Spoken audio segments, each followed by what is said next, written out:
Hi, it's Erin and Simon with Assets and Arbitrage. It's Saturday, I guess almost 3 o'clock on the East Coast. It's a little bit earlier for us. Um, we don't have a lot for you guys today, but just some things that maybe you should put on your radar Hmm. um, that are troubling, and then some boring stuff that we should just be on top of. Yeah, definitely. She came across a very interesting and critical article earlier this week, and so we wanted to bring that to you. I've come across some, basic articles. It's been a boring week. We expected a little bit more this week, and didn't really see much happen. Bitcoin still chopping away. Last week was really the big information about the Fed meeting. And then this week, we were looking at, or I had mentioned, we were looking at the August close. So see how that was, a couple resistance levels. And really, what we had seen is really wanted to see an August close above 64,000, right? So that's what Mhm. we wanted to see, that green candle close. And it failed to do that. Mhm. And so it has red candle close on August. Going into September, the first day after Labor Day, we got 3 day weekend. So we'll look for Tuesday for some more liquidity. It's been a lack of liquidity, and I got some boring articles about that. We'll talk about the liquidity issues, but with the Bitcoin, not much movement. A little bit more interesting movement in the precious metals Mhm. area this week. Mhm. And so we're gonna talk. We can talk about that a little bit more, and but still nothing exciting. Nothing So exciting. we got some cousins in the room. So Oh, that's cousin quick. BK Crypto Boom, guess Boom, who boom, stepped man. in He the been he room? be around, man. And cousin Alpha Predator said, "I don't mind boring." So that Okay, makes us well, feel good because when we're yeah, putting the show together, we're like, yeah. I try to spice it up, but I know this is hard, man. This stuff can be boring, boring, boring. So we'll go over a few things, man. And you guys also in the chat always chime in if there's something that you want to speak on or you want us to touch on. Just let us know. Let us or know. maybe something you want to share that we may not be aware of. But we're gonna get into it. There's about 10 cousins in the room, And remember, we always have the open line. So somebody, if you want to get on here and talk, just let us know. We'll send you the link, and you can pop right and that in. way you can Yeah, you can share you the can pop information in. yourself. Yep, you can pop in and talk about it. And so, um, no worries there. But yeah, so where did you want to start? You want to start with your article? Your article's Yeah. pretty meaty. I like it. So as a August. community, we often call y'all cousins. We refer to you as cousin such and such, cousin such and such. Yep. The general chief of staff, or the chief of staff, who is a general of the United States Air Force, Hmm. recently put out a memo for their active duty enlisted and officers.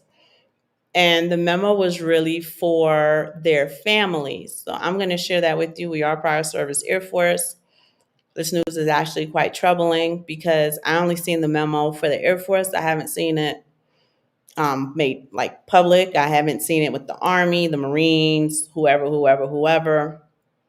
A lot of times when we were serving, and this was late 90s, early 2000s, Hmm. we did usually get stuff first because we were the technological Okay. sector of the military. So I'm going to share my screen so you guys can follow along and share with whoever you need to share with. So, Air Force families must be prepared for catastrophic events amid shift to potential Pacific conflict. This is what the service chief says. This article went out. Now, that's his pictures from 2023, but the article is from 2024, August 20th. This is 11 days in. And I think it's important we kind of go through it. So, this is the Air Force Chief of Staff, General David W. Alvin. He told airmen in a newly released memo that officials are focusing on updating family and mental health resources. This right here is very important because what they want is we don't want our active duty. And you got to remember, when you belong to the state, whether it's in prison or in the military, you are called an asset. Okay. So they don't want their assets distracted at work, wondering if their families are okay while they're away from their families, doing whatever they're about to strap up, boot up, and do. Pause. Yeah. You are actually your state property. Your state property, right? As you know, Beans will tell you. But they call you assets to make it less slavish. Yeah. So they don't want their assets to be distracted. They want them to be fully focused on the mission. Mm-hmm. So what they're doing is they're starting I call it the propaganda machine, but they're starting a program or a media campaign which focuses on family and family disaster preparedness, right? So they're focusing on updating family and mental health resources. The government never shovels out money for anybody's true benefit unless they're going to benefit the largest on the back end. Okay. For airmen, as they continue to highlight the urgent preparation needed for a potential future conflict in the Pacific. Now, this is important. That first paragraph is really all you need to know. We'll go through the article for a little bit, but this means that the military upstream, as we call it, the higher ups, got some type of intel, some type of information that's letting you know that some big shit's coming down the pipe, is what it boils down to. Okay. Retention's already an issue in the United States. It's at an all-time low. It's at an all-time low, but what y'all don't know is, I cannot remember the number, but the budget allocation has increased X number of billions. That's my mom. I'm gonna call her back when we're done. X number of billions in order to kind of set up and prepare for whatever is coming in this potential future conflict in the Pacific. It's also biblical. For those of y'all who want to go through Bible prophecy unfolding at a astronomical rate, we can do that another day. It's wild. So here's the name of the campaign. It's called Refocusing Family Readiness. Again, we are Prior Service Air Force, so I took it upon myself to share with my family, my cousins, so that y'all can share with y'all family and you guys can get things right. For months, Simon and I have been telling you guys, do not wait for a disaster to get your house in order. Y'all should be putting together your medicine cabinet, stacking your ounces, your silver ounces. Hubby Cakes forgot to give the announcement this morning. Oh, what is that? Be stacking.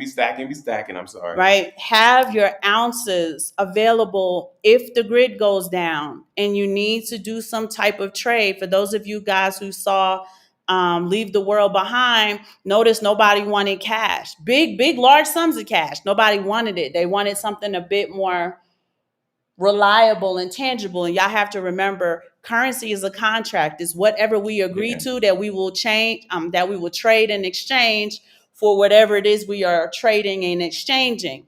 So you have to understand that your cash, your dollars don't mean shit if that's not what the person wants in a post-apocalyptic world. Yeah, and so and for smart people out there, the intelligence people, I keep an eye on some of the military intelligence.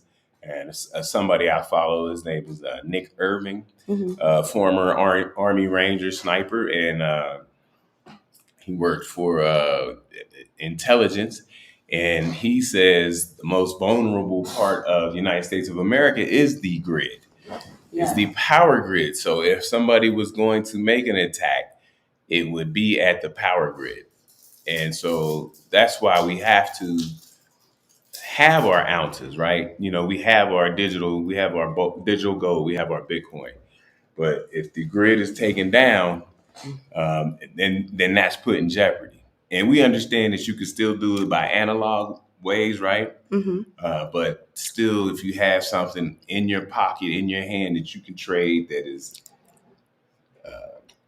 something, people who have certain things will have what? You'll have cattle, you'll have wheat, things like that. Potatoes, Yeah, fish. corn, yeah, stuff like that. So definitely want to be prepared in that regard.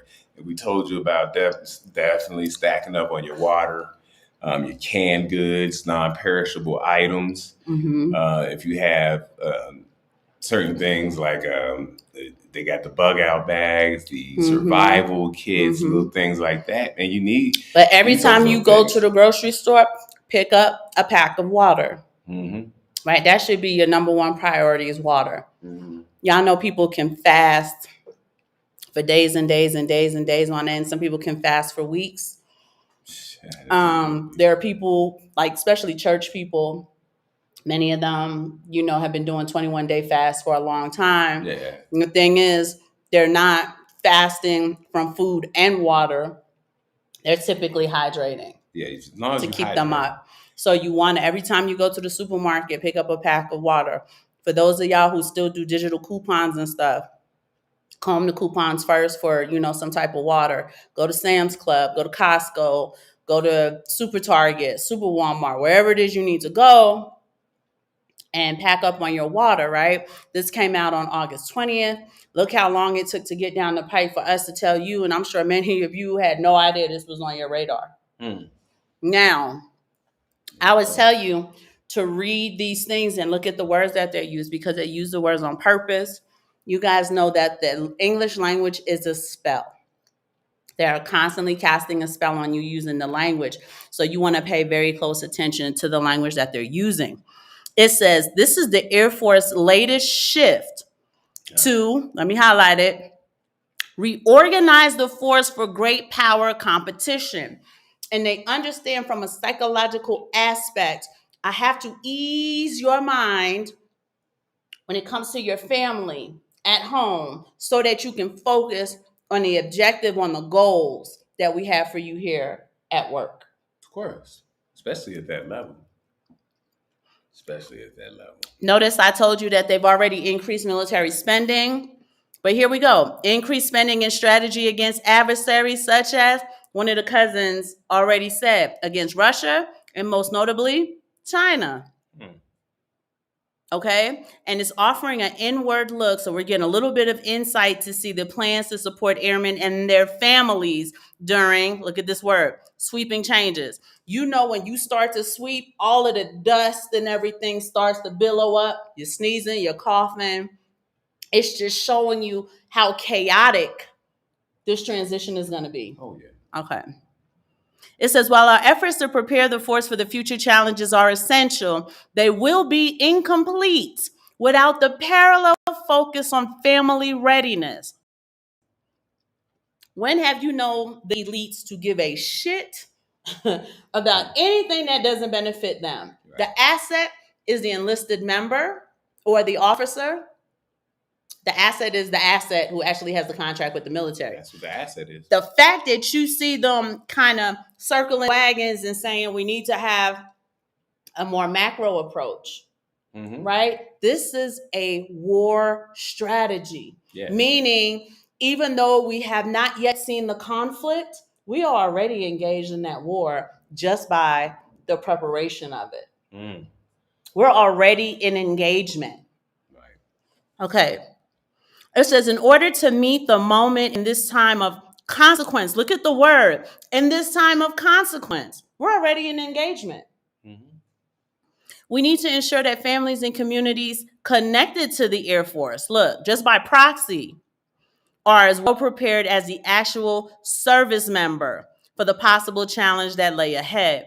A number of programs have been rolled out, including combining the Air Force True North programs and operational support team programs to best support the airmen and their families.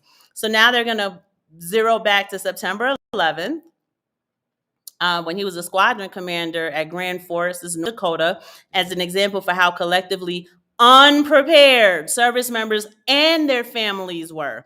You have to remember back in September 11th, when Simon and I joined the Air Force, it was peacetime. It had been peacetime for a significant amount of time. So everything we would practice is like going to practice every day for a basketball game, but you haven't played a game in forever. So now there's a tournament that comes up. Yeah, well, see, and the way it was sold to us is it was peacetime. You go to the Air Force. It's the best time ever. You get your college paid for. You get a bonus. It was like the best decision you could make. So it was like, oh, no brainer. I'll sign up. Right. You're not joining the military. Think of it as disciplined corporate America. Yep. They packaged it up. See it as training for your future. Yes. Yada, yada, yada. September 11th hit. And now it's all fun and games, so you get punched in the face, everything changed. Everything changed real quick. And that's when everything changed. So then we're at war, and then we're just the same as any other service, right? Yep. So now they're going to bring back warrant officers. That's something we haven't had for decades. Yeah.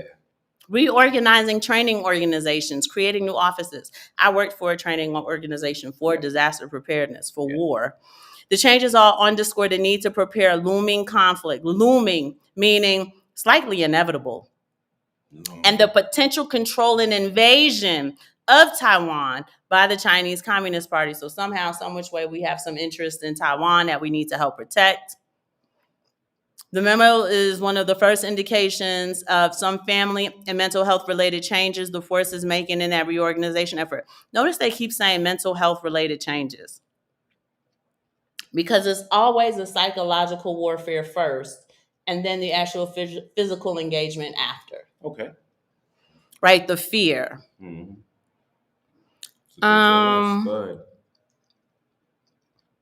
So they talked about how service members and their families were caught off guard. We're going to skip some of that. Yeah. Spouse programs, volunteering opportunities, meaning that wives and other family members can volunteer to help support the military. In related change, airmen and guardians with dependents who go to a professional military education or training location can now collect per diem. So they're adding, in a sense, cost of living increases. And I'm showing you how serious they are, because they're willing to put the money for it. Yeah, they're adding incentive.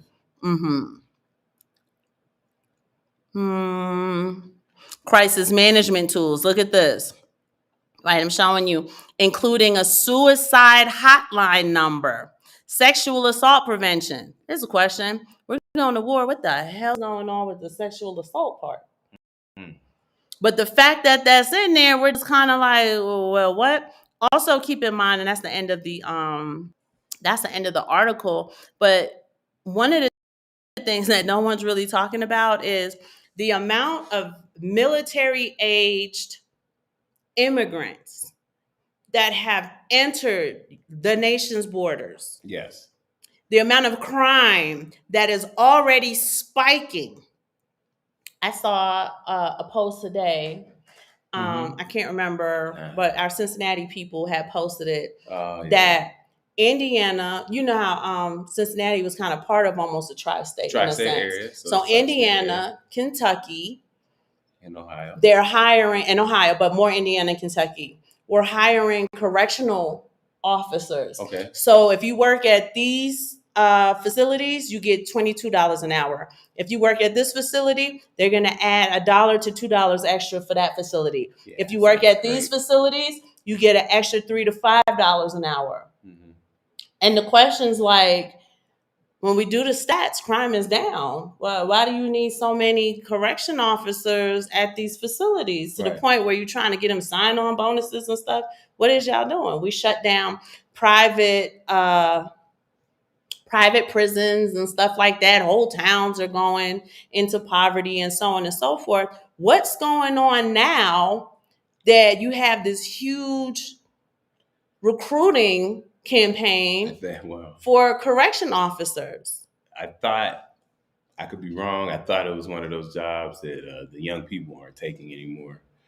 And as people retire, it's not enough replacement for them. Gotcha. It's one of those jobs that what 21-year-old but still wants that job. The recruiting campaign is troublesome to me. Yeah, they need them. When we hear news about, I don't know how many of you guys have heard it, but a Venezuelan gang, because remember, MS-13 got completely locked down by President Bukele. So y'all can't blame shit on them anymore. Okay, Now it's the Venezuelan gang took over a whole apartment complex in Colorado Springs. So now they took over. It started in Denver, right? In Denver, Colorado. So now they took over 2 apartment complexes in Denver, under the guise of it, helped by the government, under the guise of these buildings were run down and not were habitable, so they would move, but not worth out. Intervening is my point. So then they move in. If you watch the videos, they're coming in with guns, telling people to get out, making them pay rent. I mean, it's crazy. And this is happening in Denver, Colorado, and the police aren't doing anything about it. They act as if they can't do anything about it. They're not getting any responses from the mayor. No responses. This is happening in Aurora, Colorado as well. Okay. And we've also seen videos from Alex Jones. Shout out to Alex Jones, friend of the family, in San Diego, California. Mm-hmm. So Houston, they're having problems in Houston. New York. And they're saying these are all, what would you call? Man, I can't remember the right term. But cities where you can refugee cities. Yeah, so these are all those, they do have a name. They're something like sanctuary cities. Thank you. That's so what they're all sorry about that. Sanctuary cities where you're seeing this stuff, and there's deep conspiracy about what's going on and who's letting it go on, and why it's not being. And let me just make a point. Go ahead. Yeah. Right? He said conspiracy. Mm-hmm. A lot of people, and it feels like the average person, confuses the idea of the conspiracy with the theory. Right? There's a theory is a theory. A conspiracy is a conspiracy. It is a thing, meaning that one or more parties are conspiring to do something for their benefit and at your expense. So when we use the term that this is a conspiracy, it means it is happening at your expense for X party's benefit. Yeah. So I just want because a lot of people, when they hear conspiracy, they think conspiracy theory is not true. You're making something up. We don't know, but the conspiracy, the conspiring against you at your expense is a thing. And so I just want to clear that up. So a lot of things are going on, and I'm kind of surprised at this day and age of social media and interconnectivity that things are happening in one place and like people in another place are kind of like unaware of it. Mm-hmm. And I'm like, wow, you would think that there's news people in another state far away from Colorado are still catching up to this. And like, what? I can't believe this is going on. But this is happening in your country right now. This is really warfare, as we talked about before, warfare on your home territory. Mm-hmm. So while y'all are letting Megan Thee Stallion dance at the Democratic National Convention, understand what's actually happening in the country. Yeah, and I'm not going to be too political because I've heard that people don't Saturday fun. I know people don't want us to be too political, but I'm just saying you got people running for president in offices, and this is going on in Colorado. That should be their first priority. Where they're at. I seen a video of Joe Biden sitting on the beach reading a book. And I get it, man. He's not the president anymore, is he? I don't. But he is. It ain't over yet. It ain't over for you till January. What is it? 6th? Whatever the inauguration. And so 21st. He's sitting on the beach. She's running around on TV talking about next question. Like everybody's out here and said the first priority should be over there. And so, that's what I'm saying is disconnect what's going on within the country. I want to bring up 2 more points about the immigration situation. Yeah, it's crazy. Because they're not immigrating, they're just showing up. Mm-hmm. So we need to find another name for that because they're not immigrating. My family's from the West Indies. Immigrating to another country has a whole set of parameters that give you lawful access to certain things. These mugs is just showing up, passing the border, and being welcomed. I read an article that they are now getting financial assistance to get down payments on homes that citizens who pay taxes do not have access to. Yes. How that works, Sway? Like how? There's that. They also get multiple I'm gonna call them stipends, but they have this UN card that they get, and the UN card is loaded with, you know, X number of thousands of dollars of free money per month. They don't need to go take a job from you because you know what? They're getting free money all month, every month. People were supposed to be getting paid. This is New York, especially. They were supposedly going to pay homeowners in New York. I'm going to pay you a per diem or whatever. I'm going to pay the room and board for the migrant to come and stay in your house. Mm. Sounds like a great setup. Like, didn't your mama teach you? Don't get in cars with strangers. You certainly don't let the stranger in your house. Now, I know Uber has changed that because you're literally ordering a stranger to your house in order to get in the car with him with Uber and Lyft and all of these other things. And I think that what's happening is very methodical, Yeah. and the baby steps that you're mentally and psychologically walked in order to, like I brought up Uber, that was a very psychological baby stepping towards a lot of these things that are falling out now. Again, right? You are now conditioned, our generation is now conditioned to order a stranger to their door and get in the car with them. And on the way home. And you don't understand, or wherever you're at, ordering it to wherever you are and getting in the car with a stranger. And you're not understanding how when they do certain things like that, it becomes part of the collective consciousness. And it also breaks certain barriers of cautiousness and safety. It's not surprising to me at all after Uber blew up, Lyft, Didi, all these other ride shares. Now you're going to order a stranger to come to your house and bring you food. You order a stranger to your house to bring you cash. You can do that in Mexico City. Now they want the stranger to come and live in your house. They're not providing a service. They just want them to stay there. And they state that they're going to pay you. So many homeowners have this squatter in the house. Remember, possession is 9/10 of the law. This squatter, who knows American law, believe it or not, even though they don't have any of the American liberties, they have all of the American liberties. Yeah.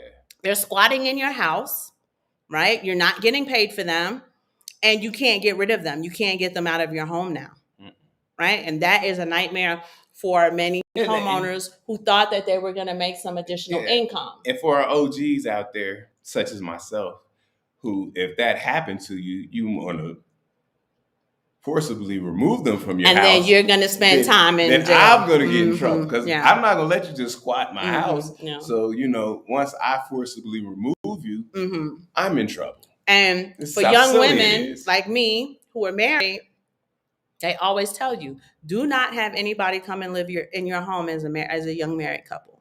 Single women, even more. Don't have nobody come living in your house because you don't have anybody there to protect you. So you can see all of these little barriers that they're trying to break down in order to literally have you psychologically accept some type of invasion. I've been watching this act. My husband's here. My name is Aaron. I am watching the psychological warfare day in, day out, year in, year out. Okay. And this is what we sit and we do. We sit and we watch this chess game go on against people who can barely play Chutes and Ladders. And that is the reality of it. So for those of you, go ahead and Google Air Force families must be prepared. It's not a lot of information, but they are going to do whatever they can to protect their asset and to invest in the protection of their asset, and by proxy, their asset's family, because they need the asset to psychologically be strong enough and have the testicular fortitude to do their job without distraction, because what's coming down the pike is some big shit. And you got to understand too, and this is getting down the road a little bit as things would get worse. But when you have people like that in the military who work for some kind of law enforcement and things like that, their first, if things get too bad, they're going to bail out and go protect their family. Their first inkling is going to be, F the mission, I got to take care of my. And that is what the military right now, the Air Force, is trying to avoid, because they understand your psychological. They have it down to where they have these AIs whose quantum processing is so magnificent, so powerful, that they can literally predict your next thought, your next word, your next move. And what we're saying is one-on-one shit, right? You know that if some shit's going down, your family come first, right? First things But first. they have it down to a science where they can predict a lot of other very intimate things. They can predict, we often talk about man don't make the money makes the man. Okay. And what that really means is when you get this amount of money, it will bring one thing or the other out of you. You're either going to be an incredible philanthropist with a heart for humanity, or that money going to bring out the snake in you, and you willing to do whatever to preserve it, to add to it, and so on and so forth. So that's really what that saying means. Man don't make the money makes the man. It brings out whatever is actually in you. And that is what they sit and they study, so that they can use whatever situations bring out in you. They want to be able to exploit that to their own benefit, some which way, shape, or form. And it is very hard to outthink these demons, because that's what they are. And the word demon means genius. That's what the word demon means, because the demons are constantly, these spirits are constantly giving you knowledge that you're not supposed to have. Mm-hmm. But outside of that, it is very difficult to outthink and outmaneuver these elites and stuff. And this is why stay ready, so you don't have to get ready, because it's going to be difficult to do. It's crazy, unfortunate that timing and positioning play a big part, right? Because if you are a young man or woman, mm-hmm. and you are of age to go to the military, mm-hmm. right? The timing of that is different than somebody who might be older, mm-hmm. and that's not something that could affect you, mm-hmm. directly in that way, right? Mm-hmm. We have 4 sons, right? So that could affect them. I'm getting into that too. And but it can't affect us. Like, we've done our time. Mm-hmm. You know, we did what we were supposed to do. Mm-hmm. So it can't affect us. But you can't be that type of person who says, well, since it don't affect me, I don't care. Mm-hmm. Nah, if you got some knowledge about it, man, kick it back down to the people who it does affect, mm-hmm. who it may affect. That way, mm-hmm. you know, they can get prepared and position themselves in the way that they can, best that they can. But in the digital age, in the era that we live, it will affect you directly. Yeah. I don't care if you're a woman who's 25 years old, can't have children, don't want to get married. This conflict is going to end up at your door. Mm-hmm. So here's something else you may or may not know. Back in the day when you turned 18, somebody like Simon, back in the day, Papa, or maybe Simon by himself, would have to go down to the post office and sign up for selective service. They're saying you don't even need to sign up for selective service. They've signed you up. Coming for you. Right? Which means if they need extra assets, they will come and just take them. It is not that far off, because women keep crying how they better than men and the world would be better without men and all of this other effing foolishness. That shit's going to come back to y'all doorstep. That's the chicken come home to roost, because eventually they're just going to sign the women up as well. Right? And, you know, all that independent shit get talked until, like I said, you get punched in the face. All fun and games, so you get punched in the face. All fun and games, so you have to do some actual physical labor you are not ready for. Right? There's no get your nails done. There's no $3,000 installation you're going to get if we are in the middle of an engagement and they pull your ass up, pull it in as an asset and start training you to help fight and maybe die in this conflict. So feminism has also stair-stepped you now into, let some shit happen. Rosie the Riveter taught us women are absolutely just as capable. You're going to get sucked into that too. It's not that far behind. So there's that. Y'all go get your water and stuff. We have been screaming from the rooftops to start buying ounces. We don't get paid we don't get any type of incentives. There's no commissions. I said, you can mention my name to Andy Sheckman if you buy stuff from there, just to give you a break. We don't get nothing from Andy if you buy stuff from him. It's just to give you a little break on maybe the premium when you buy your ounces of silver. Every movie has shown us that at some point in time, the post-apocalyptic era, this is what it looks like. If you've ever seen the Book of Eli, if you've ever seen Terminator, if you ever seen Judge, like I can name 1,000 movies that one of you had to have seen one of these movies, you understand that if the electrical grid goes down, your debit card means shit. Your credit card means shit. Your dollars might not mean anything because we keep seeing that.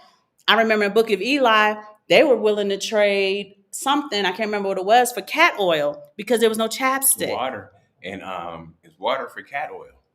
It was water for cat oil. That's right, babe. And, because he didn't have no chapstick. And remember this, one of the things, and I'm sure, for my red-blooded Americans out there, ammunition, guns and ammunition matter. Like you want to have that. You want to be ready to go in case some stuff goes down. Now, where we're at, that's not you have to do it different. You can have weaponry, is what I call it. But they don't have guns here. Not no guns. The cartel do, though. So they do. And that's why they have huge advantage over even the police, the military too. Yeah, so you gotta, but you guys in the United States, man, make sure you have your guns, your ammunition. Please have your bulletproof vest, things like that. Be ready because as you see people running in apartments, and you got to be ready, man. Somebody knock on your door, man, this ain't happening. And we're not inciting fear. We're talking about disaster preparedness. You also have to see the migrants. We are talking about the art of war. You have to see the migrants as sleeper cells. Yes. At some point, like, why would you pay them all of that money? Why are you giving them down payments for a home? Why are you giving them benefits and incentives you will not give the people who actually pay into the system? You are like restricting the people who pay into the system, taking the food of the children. I'm not calling immigrants dogs, but I'm utilizing a biblical verse for a reason, and giving the meals to the dogs. And you're like, why are you doing that? No other country does that. No other country does that. And Bukele showed us for the first time in history that I can tell, outside of the chick from Hawaii, that's the story that most people don't know, that he actually cares for his citizens. He said, I care about y'all so much, we're going to get rid of the homicide. Yeah. So Bukele did a sweep, right? And the violence was just out of control there. They were the most dangerous country in the Western Hemisphere. Yeah, so he had to do something. And they were pushing his, because he was trying to do it slower than he actually did. But they just kept killing people and killing it. So, they made him actually do this faster than he wanted to. And I think they made him do it with a more heavy-handedness that he was going to have to. He had a better plan, but he said, they were trying to kill babies and sacrifice them. Yeah, they were and doing do all crazy sorts of stuff weird because stuff. If you look at the history and about the MS-13, not only were they a violent gang who dealt with drugs and what's it called human trafficking and stuff, they were satanic. And that's the part that people don't talk about. How satanic and the rituals they did. That's why she was talking about the part with the babies. They were kidnapping babies. He said, and as the president, well, I'm not saying as a president. He is the president, but he's a very religious man. So that goes right against what he thinks. Right, even if he wasn't religious, that is going to negatively affect the population rate of a country he's trying to enlarge. And so he just had to take him out. And he basically said, if you're a drug dealer, you're going to jail for life and, everything else. And he made it the safest country in the Western Hemisphere. Now, you got people out there who are calling him a dictator. They can call him whatever they want but consider the feat that he achieved with the resources that he had available. United States probably got 1,000,000 times more resources than what Bukele had at his fingertips, in spite of all of the Bitcoin that he does have invested. Keep in mind, he don't sit next to he's not a cotillionaire. He doesn't sit next to the money printer, and the dollar is their standard. So he doesn't have access to just print more money when he needs it for his fiscal policy like the United States does. But I'm sorry to cut you off. And if you guys seen this recently, he is on the cover of Time for this month, right? For the month of September. Oh, okay. So cover story will be about him. he's on the cover of Time. For people who still read magazines like Time, that was a magazine we used to have come to the house back in the day. But I could be old, so in my age, but people still do read Time. It's out there. It's a great publication, and you might want to read into it and see his thought process behind what he was doing, and being as close to the United States as he is, and not having a relationship with them, right? Which doesn't make any sense, and that is on the end of the United States. They want no relationship with him, so that's what he has to deal with. And as a very small country, 6 million people, he doesn't have a large backing. But he got to create his own backing, which is what he's doing with Bitcoin. Yeah. But we're bringing all of these things up because they are distracting you guys with the most ridiculous bread and circus news. It is crazy. Algorithms. Hubby Case made a great point earlier when he was talking about, like, we live in a digital world, and somebody in the city of was it Denver, right? Let's just use Denver. May not even know that's happening in their city. Because and you can thank algorithms for that, where the algorithm's going to give you whatever it is you consume. And for a lot of people, the conspiracy stuff isn't their thing. Economics isn't their thing. Finance isn't their thing. Those things are boring to them. So, their algorithms lock them into funny memes, funny videos, music, celebrities. America has, when we talk about idolatry, America has this fascination. I don't know what to call it. Infatuation. They have this weird obsession. That would be a better word. With celebrities and what's going on with celebrities in their lives and their boyfriends and their girlfriends and children and so on and so forth. Yeah. So you're not getting the information you need to keep yourself safe and keep your family safe. And you really guys have to go out of your way to build those algorithms so that you get the news feed that you want from whatever, social media platform you use.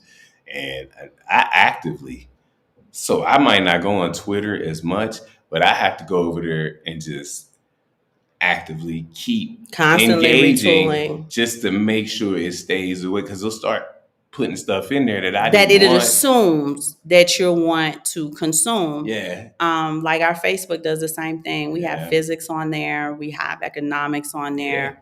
Yeah. I certainly have my conspiracy stuff. I'm still watching the World Economic Forum and so on and so forth.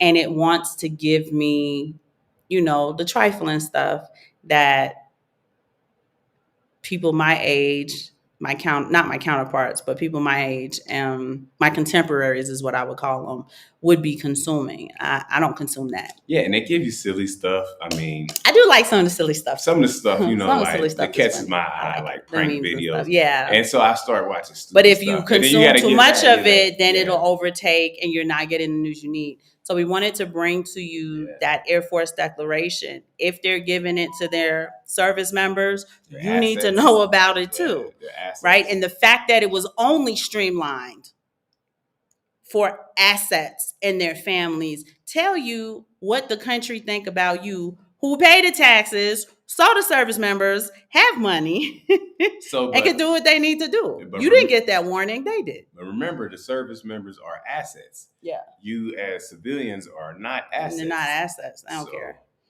And I'm not saying they don't care, right? But on a macro level view, they don't care. Yeah. And that's why they got, or else why not make that announcement for what we call it the CONUS, but for the continental United States? Hey, breaking news. We got some intelligence that there is a impending, they use the word looming, but impending potential conflict. Now, granted, they tried to kind of fix it and tell you right now they're just looking at Taiwan, so it won't affect you. Then why are you telling military service members, families, to enroll in mental health and suicide for sexual assault? Like, you have to physically be in my location for sexual assault situations. We're not in Taiwan. So you also want to read in between the lines and see what it is that they're trying to tell you. America owes China a lot of money. America and China are, like I said, when they go to the World Economic Forum, they kiss each other up, they hug each other, how's your kids, yada, yada, yada. Oh, my dog's doing great. They sit down, they listen to they listen to King Charles' referendum and the objectives that he lists, and they do according to their father. Somebody correct me if I'm wrong. Doesn't by debt standards, doesn't China own the United States? By debt standards, they do. Okay, that's what I thought. By debt, they do. They bought up the United States debt to a point where if they decided to stand for delivery on that debt, you're in trouble. We're all in trouble. And again, when we talk about birth control, when we talk about birth certificates the understanding of you being property of the United States corporation, if I start going into all of the legal jargon that goes with that, you would begin to understand how dire the situation can become and back to some type of slavery situation. Hi T. Willine, you didn't really miss much, but real quick, since you came, cousin, and anybody else who showed up, the Air Force sent out a mandate that Air Force members and their families need to be prepared for disaster preparedness because there's a looming impending conflict coming from China and Russia. So make sure, we've been saying this for months, not even knowing about this impending situation, but every time you go to the supermarket, buy an extra can of corn, buy a pack of water, get your medicine cabinets under control. Oregano, right? Oregano don't cost nothing. Oregano and olive oil. If you get oregano, olive oil, put it in a mason jar, put it in your pantry where the sun don't kind of get into. Yeah. That is great antibiotics. If you cannot get your hands on antibiotics, it boosts your immune system. Okay, if you can't get your hands on anything else, just do that. And while nothing's happening, it's sitting in your pantry and it's getting more and more potent. When it's time to take it, I don't know, I noticed that the women nowadays don't have the old school stuff, but understanding the difference between a tablespoon and a teaspoon. Yeah. They're two very different measurements by factors. Factors of 10. You only need a teaspoon of that oregano saturated oil. It should sit in your pantry for at least 6 weeks before you use it. Oh, wow. There's nothing wrong with using it prior to 6 weeks. It's just more potent. Yeah, you went high 6 weeks and after. 6 weeks. Yeah, it should sit in. It's supposed to sit in the olive oil for. I thought, yeah, you got it. For 6 weeks. Anything after that, it should work great. Like, for instance, you have to take more of it if you're doing it and that's just one of the things you eat. Nobody can be 100% prepared. No. It's just too many. But it's a lot of people who can be 100% unprepared. Yeah, that's the problem. Those people get smoked. That's the problem. They're going to get their boots smoked. 2, all you ladies talking about you don't need no man and yada, yada, yada. Baby, when the shit hit the fan, you are going to be looking for someone to protect you. It is going to be scary. You're going to look for somebody to help protect you, to help you fight, to help you figure out what's going on and what to do next. So that narrative that they've been baby stepping you with, right? Again, very methodical so that women are vulnerable. For those of you who don't read the Old Testament in the Bible, you don't know what war looked like in the days of antiquity. Yes. It's ugly. It's ugly all around. Remember, just by the numbers, it's more women in the Black community than there are men, right? So even if broken down, if stuff hits the fan, I have to protect my wife, right? So it's not that I can't protect somebody else, but I'm obligated to her. So so what we're saying is, that's the trouble Moses gonna run into. That's the trouble. You might have to. And the solid men who are willing to fight and who are brave enough and courageous enough to fight, they're gonna be more leaning their allegiance is somewhere.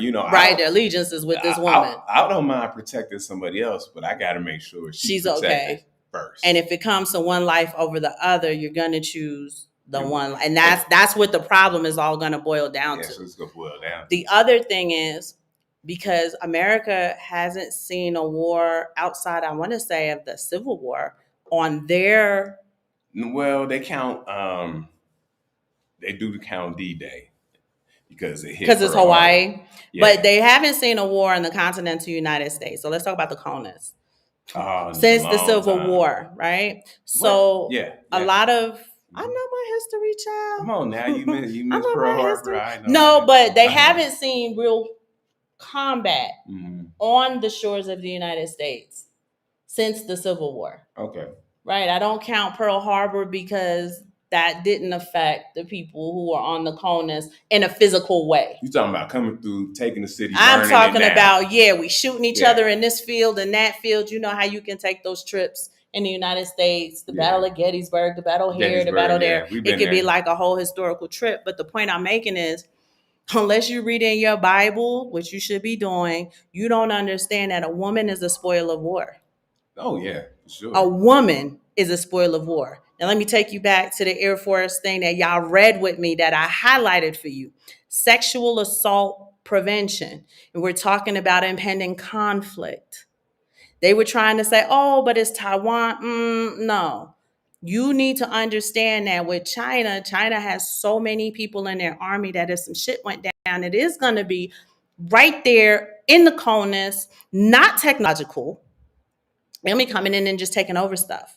And the women are going to be spoiled. And you know why melanated women are the most vulnerable? Because our genetic seed is so strong. Right? Our wombs, you got to see it from the way they see it, not from the narratives that you were given. Brother versus brother war. Yeah. The Civil War was brother versus brother. Here it's going to be, you don't look like us and we don't look like you. We taking all of y'all out. That melting pot shit's for the birds as far as homogeneous countries are concerned. And these are the things that nobody sits and talks to the average American about a lot. The average American, it's a very boring kind of psychological look into the art of war. How many people have read The Art of War, the book that is literally this freaking thick, right? Nobody.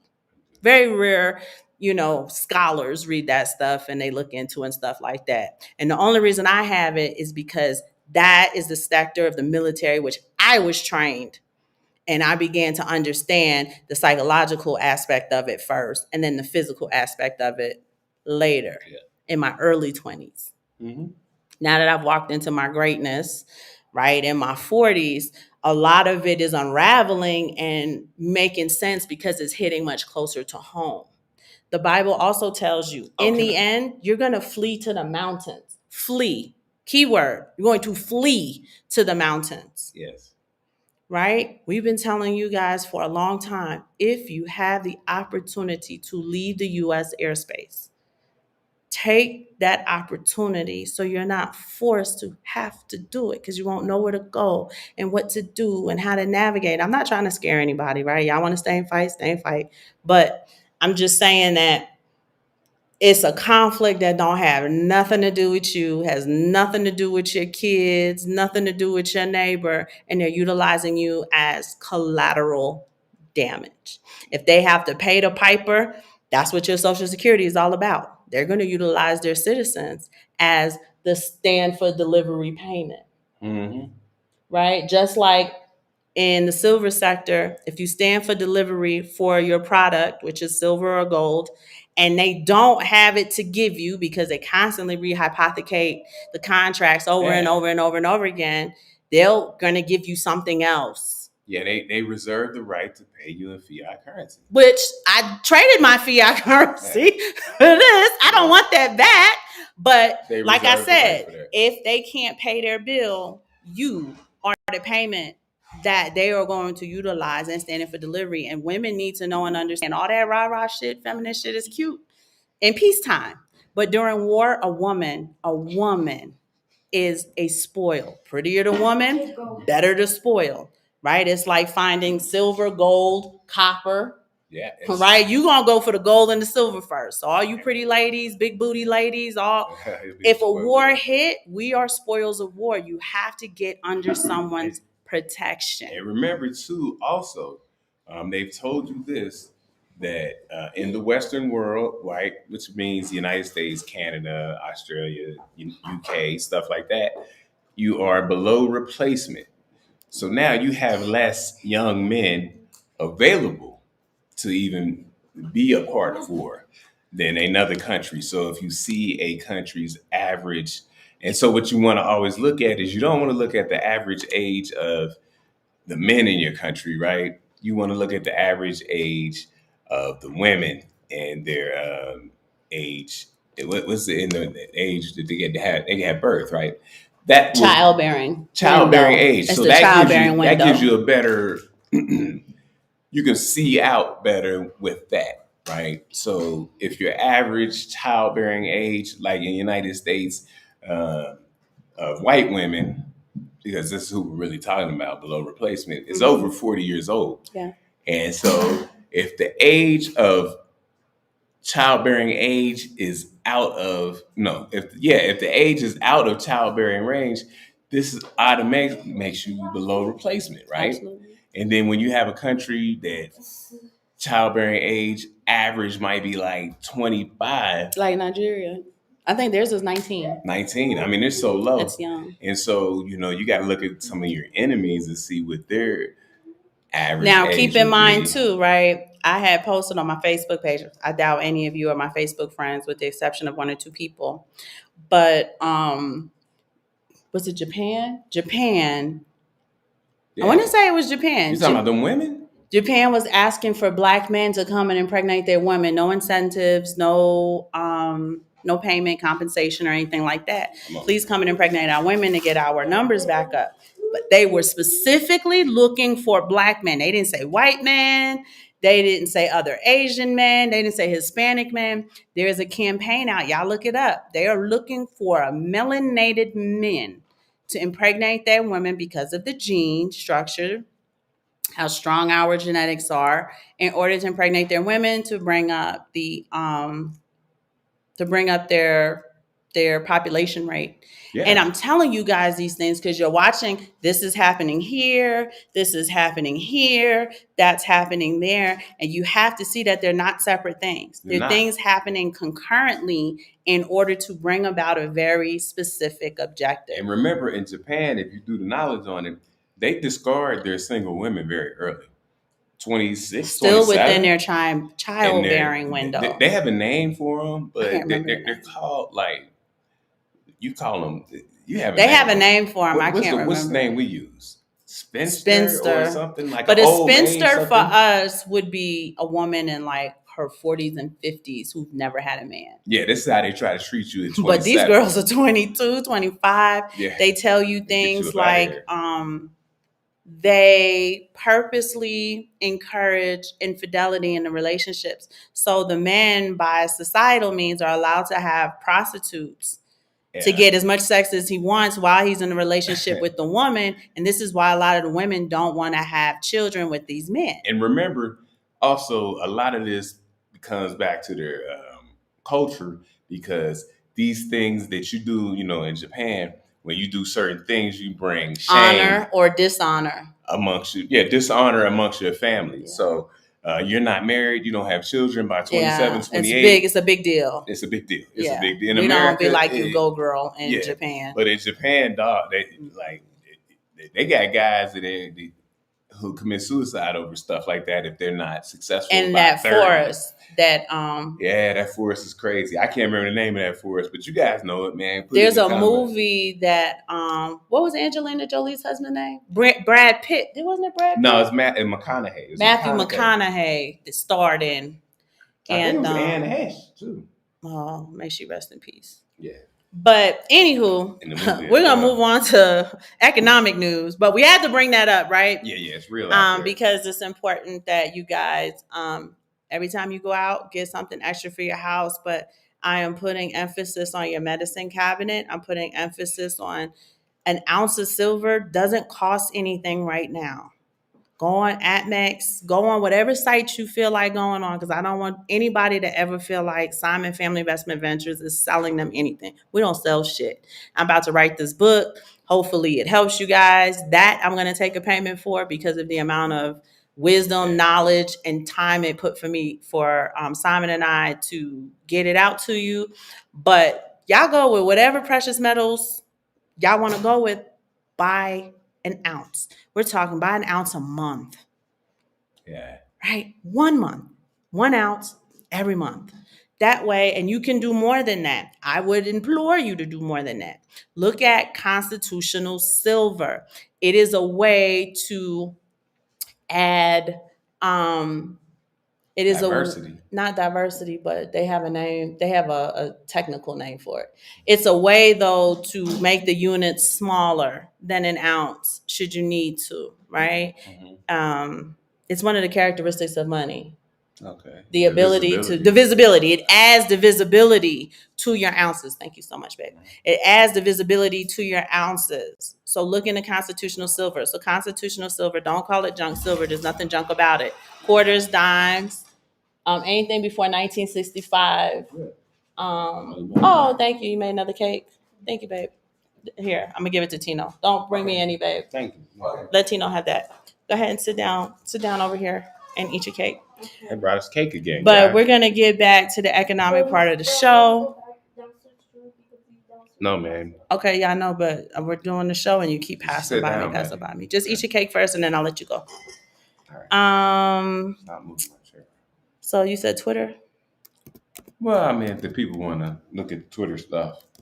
I told them we're gonna get back to the economics. We just wanted to bring that up because that's what's happening. You gotta go to your profile. Don't show them just random Twitter. It gets crazy out here. Hit your like, Okay, you want to do this one first? yeah.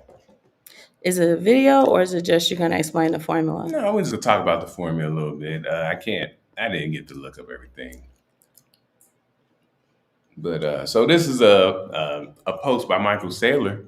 Yeah, we're back to Bitcoin, y'all. Back to Bitcoin. Post by Michael Saylor, and he says in the post, what does he say in the post? I'm sorry. Success is calculated. So success isn't random, it's calculated. Hashtag Bitcoin. So this is the calculation that Michael Saylor put up for understanding Bitcoin, but your investment in Bitcoin. Now, remember, Michael Saylor went to MIT, the Massachusetts Institute of Technology, one of the highest technology institutions in the United States.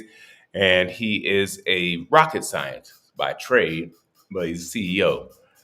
So he's saying this is a very technical, this is very technical as I look at it.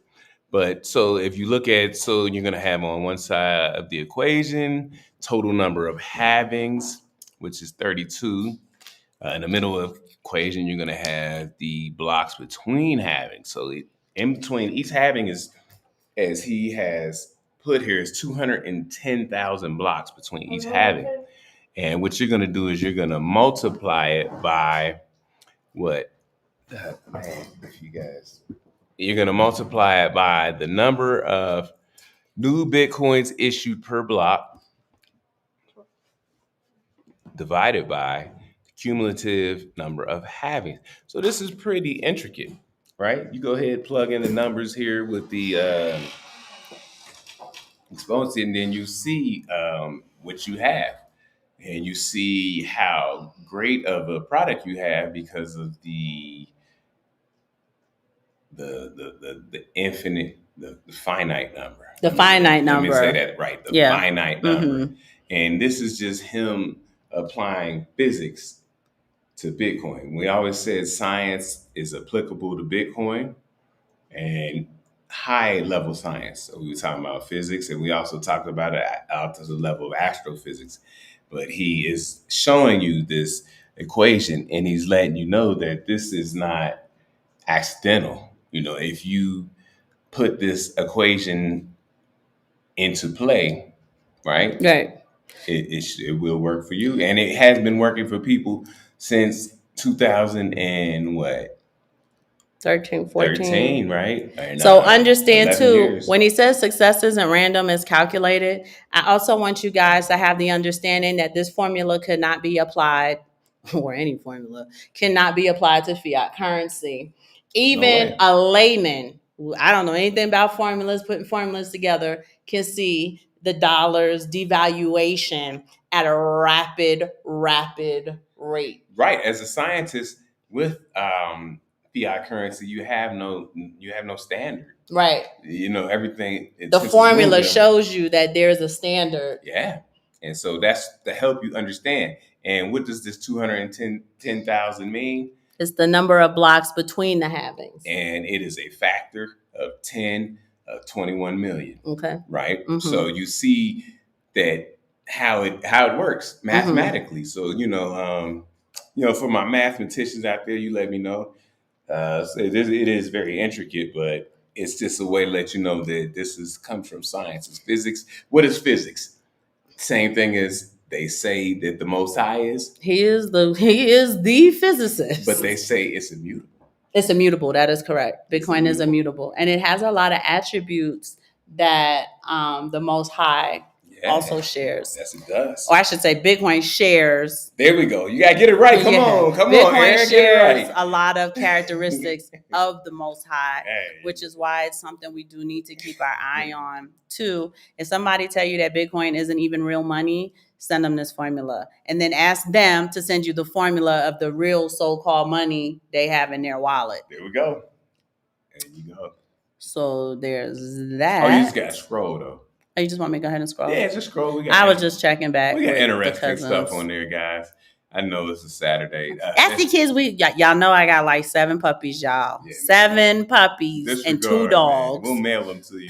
I know. So check this out. I always like this. Do you want me to play it though? Yeah, you can play it.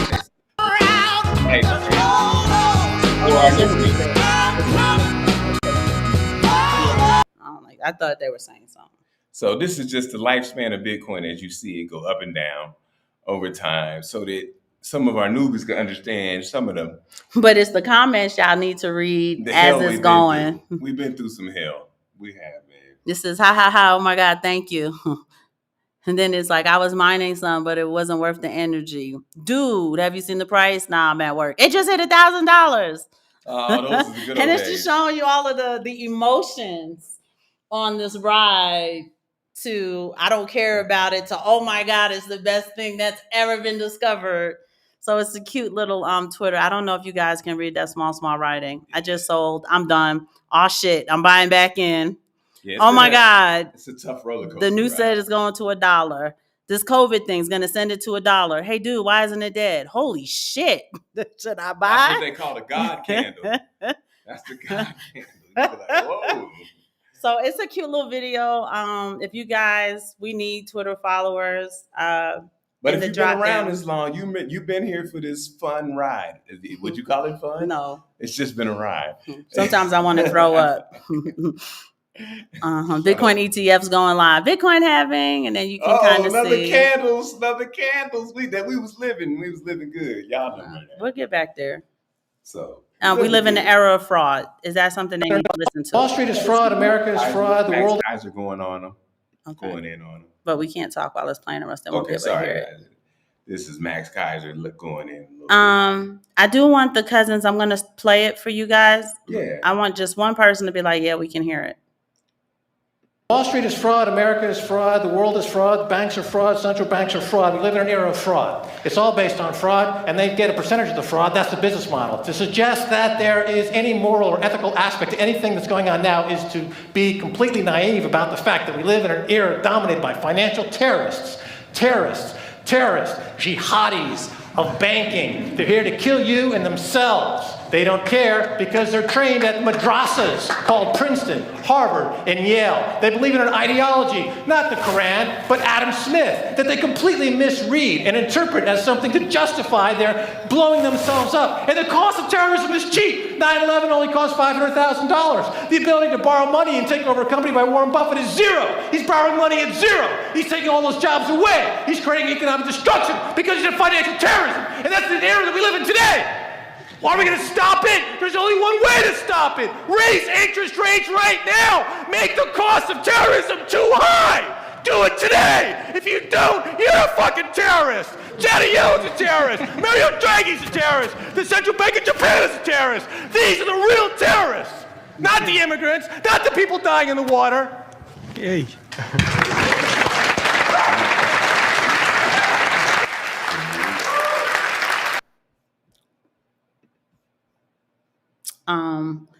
So that brings up an interesting point that hubby and I were talking about today.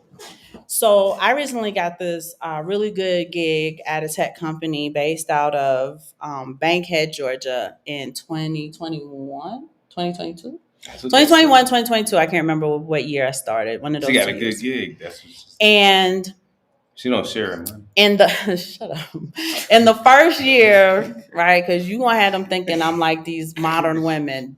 My paycheck go to the entire house, y'all. I I'm don't play still that trying game. to get them LeBrons. You know what I'm talking Our about. money, and he's got like 3 pairs of LeBrons I paid for. I had to give 2 of them to my son. He did. So he tried to make it not count, but I bought them initially for him. But anyway, you guys, in the first year, just out of habit, it's benefit enrollments. I enrolled in the benefits and just used to getting medical. I got it. And I was just kind of thinking like, if anything goes down, we can fly back to the United States, utilize my benefit, yada, yada, yada, yada. Okay. Y'all, there's 6 people, right, that I was covering, myself, my husband, and my 4 sons. And we were paying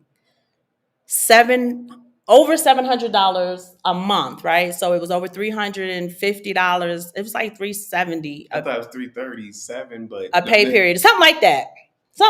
Right there, right there. Right, per pay period though.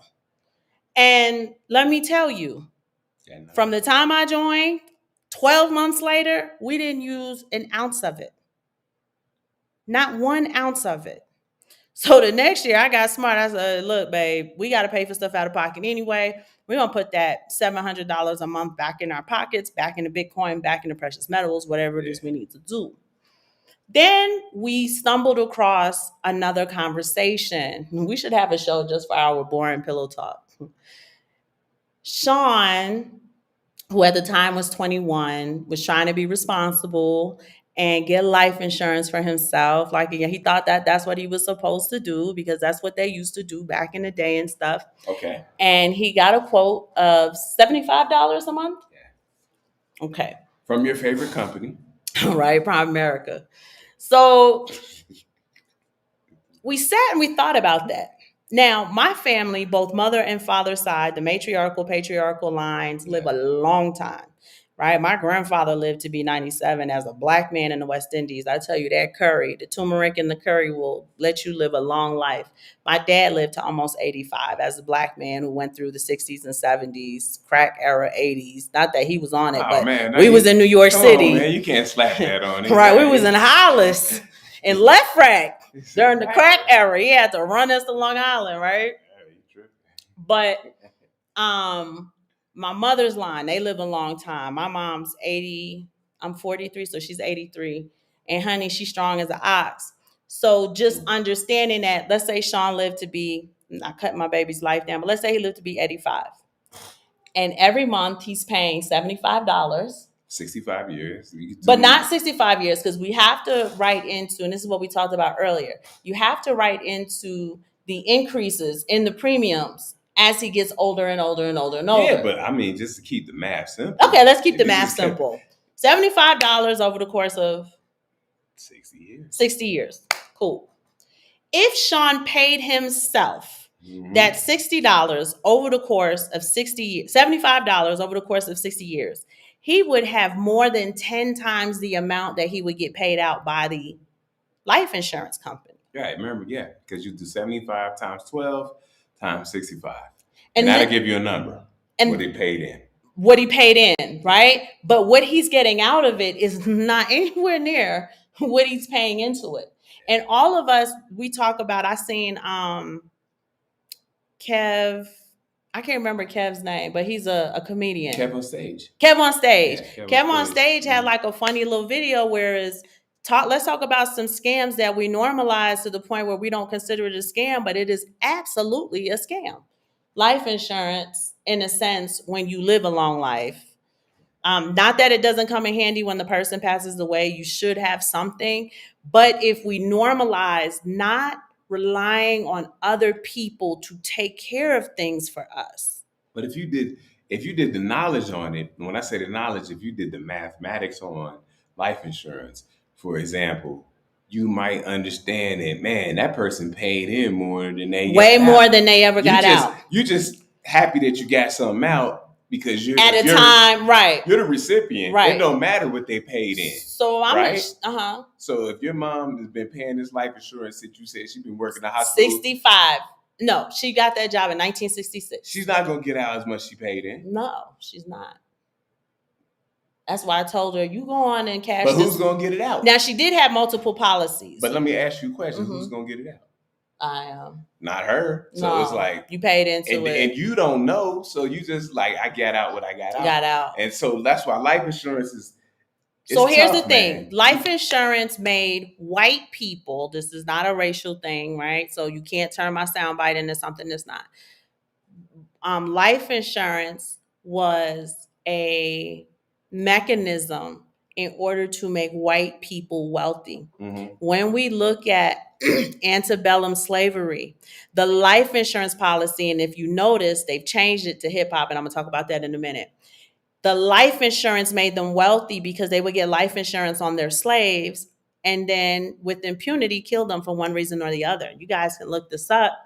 The slaves were killed 9 times out of 10 by the woman in the house.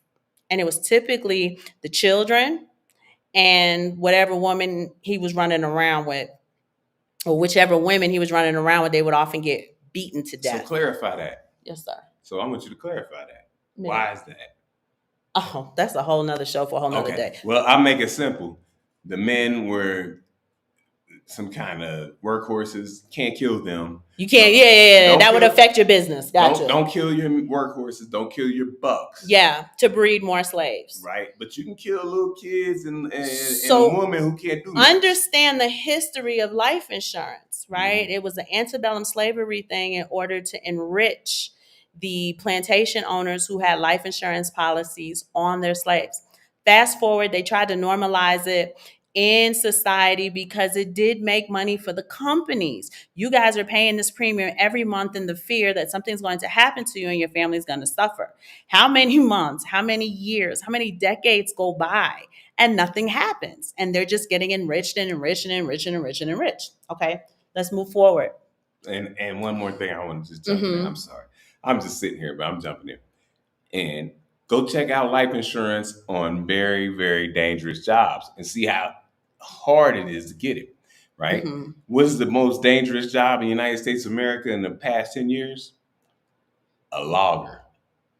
And what is a logger? Is the one who get up on the redwood trees and saw the tree down. So go tell somebody you're a logger because they have these people who are called actuaries who will calculate the risk. Like, should we tell them you're a logger and this is what you do, and they can be like, no, just like back in the days, if you're a coal miner, not getting any life insurance, or if you are, the premium's super high, mm-hmm. right? You know, I was a firefighter. Our premiums were really, really high as a firefighter. Yeah, they were. You know, military versus mine and as administrative. Because they think, oh, she'll live to be 80, 89, and keep in mind, we don't smoke. I don't drink like that. The health part. I used to run and jog with hubby. I wasn't overweight. It's the part where they circle had around. Healthy births, yeah. How dangerous is your profession?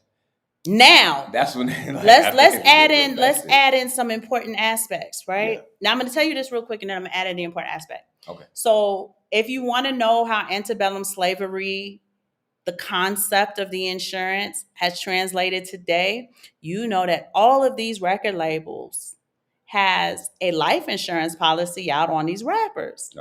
And what do? They encourage them to do drill rap and rap that glorifies the killing of one another.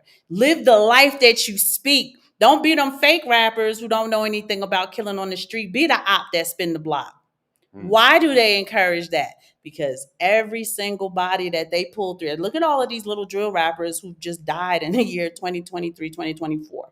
The number is mind-boggling.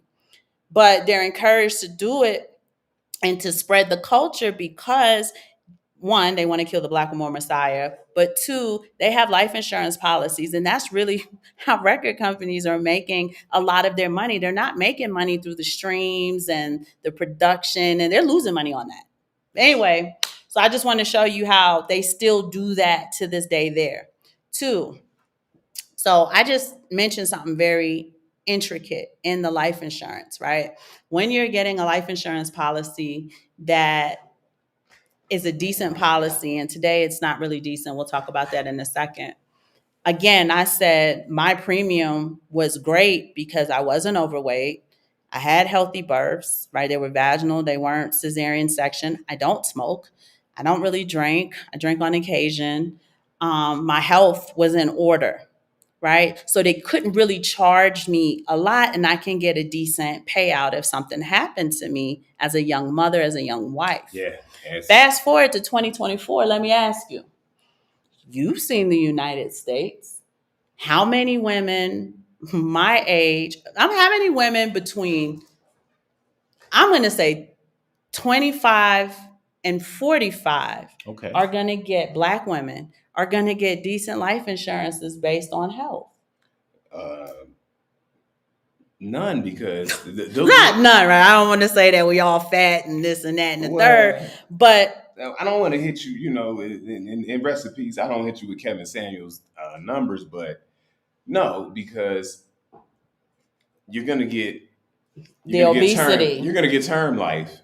The obesity. But when it's time to get whole life, which matters, because that's what we're talking about, whole life. Whole life right now. So when you get whole life, because that's where the wealth is. And that's where the wealth is. Now, when you get whole life, you got to get a whole examination. This is why I'm talking to them about it. Was I'm sorry, I should have talked about that my premium was a good premium for whole life insurance, because that's where the wealth is. You can cash your policy out. You can borrow against your policy. You can do something with whole life. That is what your record label companies are doing. That is what they were utilizing in antebellum slavery, not term. We're talking whole life. But you can't come to whole life and be morbidly obese. Can't be obese, period. And then once you're gonna raise your rate. Once you're morbidly obese, everything else doesn't matter. You probably got high blood pressure. Because if you're obese, you're gonna have a morbidity. If you have more than one, it's comorbidities. If you're morbidly obese, you're gonna have multiple comorbidities. Yeah.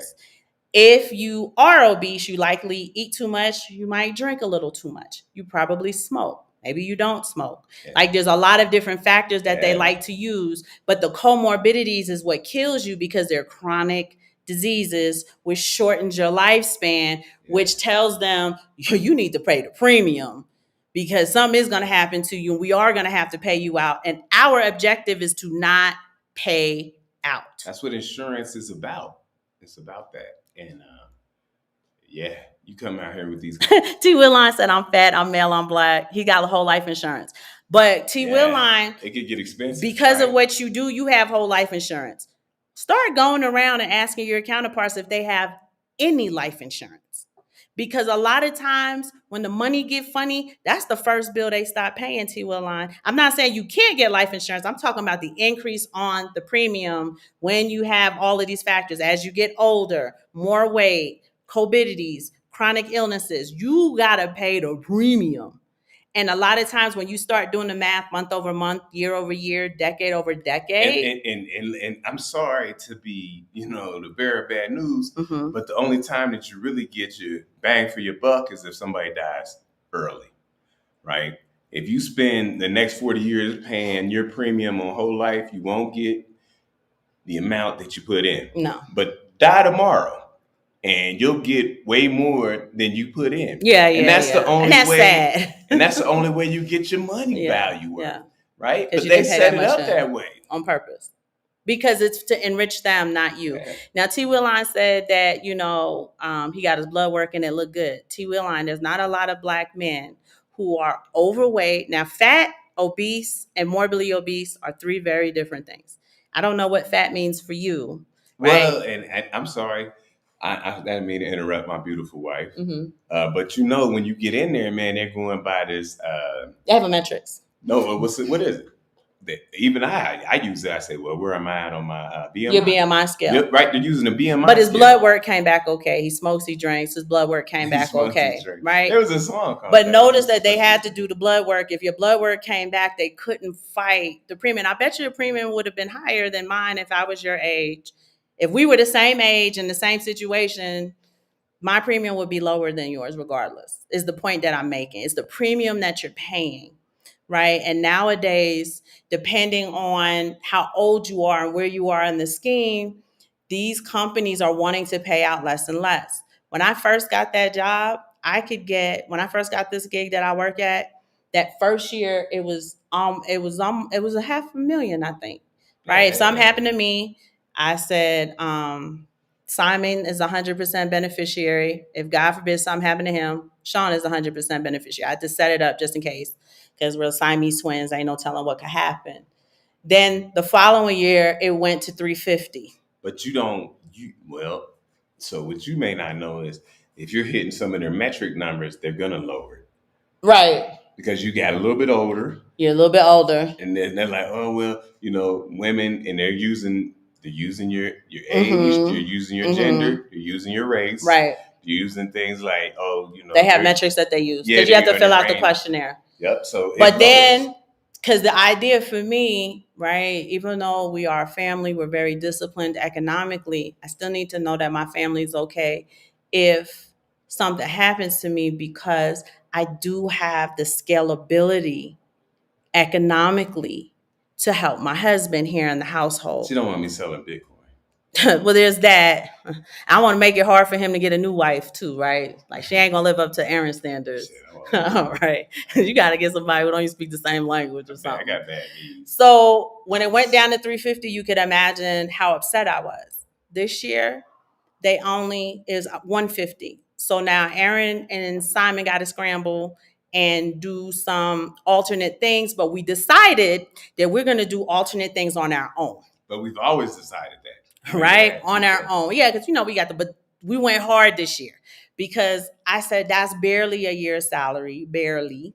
And that is unacceptable because of the money you're paying all these. Now, granted, I pay like $13 a pay period. It's like nothing because it's term life insurance. Yeah, that's why. So it's not a big deal. But we said, let's pay a premium like we did back in the day for the whole life, but let's pay it to ourselves in Bitcoin. So we have an account.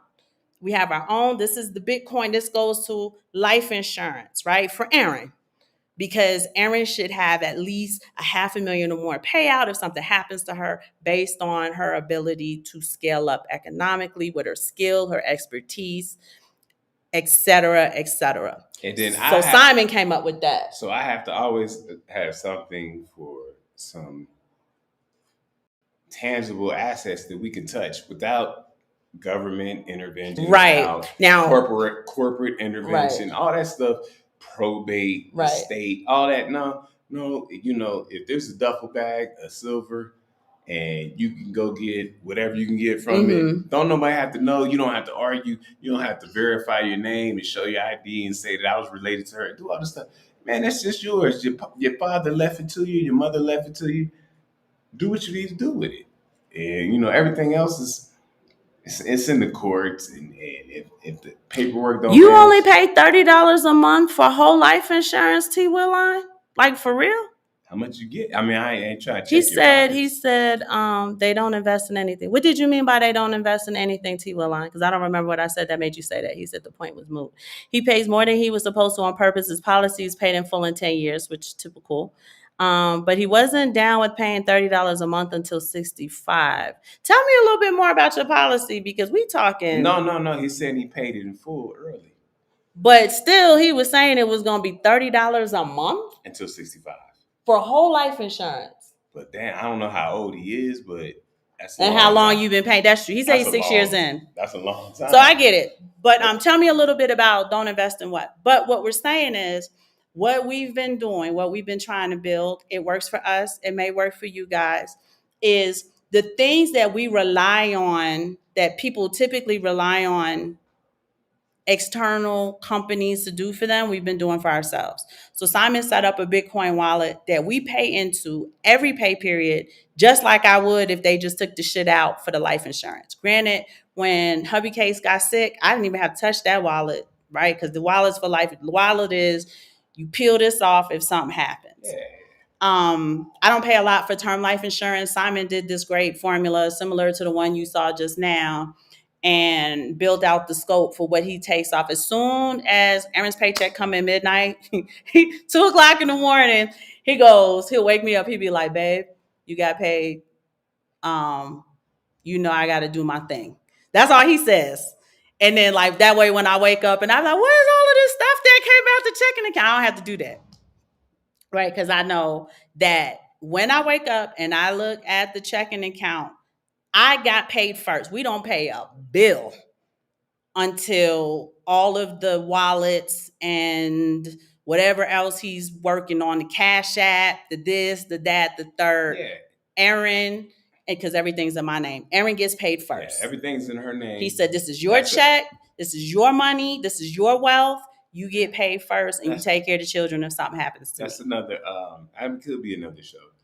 Yeah, that's old school Dave Ramsey thinking. Pay yourself first. He has a pie chart that you can download. Still, I have the pie chart that we use for the kids' schooling. I still have that pie chart. And you can download it, and he says 5 to 15% pay yourself, which we do way more than that. Anybody else? Way more than that. Anybody else? I mean, the cable, internet. So by the time I wake up, then it's like, okay, babe, I got to pay the rent if it's the first. Yeah, we don't have debt, so there's no credit card payments, there's no school loan payments or anything like that. It's it's everything. We need groceries. Y'all can imagine our grocery bill looked like a mortgage out with these 4 boys. But nobody's the puppies now. But nobody's sitting on this because she named some of the worst debt to have, which is school loan debt. And credit card debt. Yeah, but remember, you can't get rid of school loan debt. Gotcha. It'll sit on you. But credit card debt is hard on people because they need the credit card. They need that cyclical and it beats out of your credit. You ability to tap into money.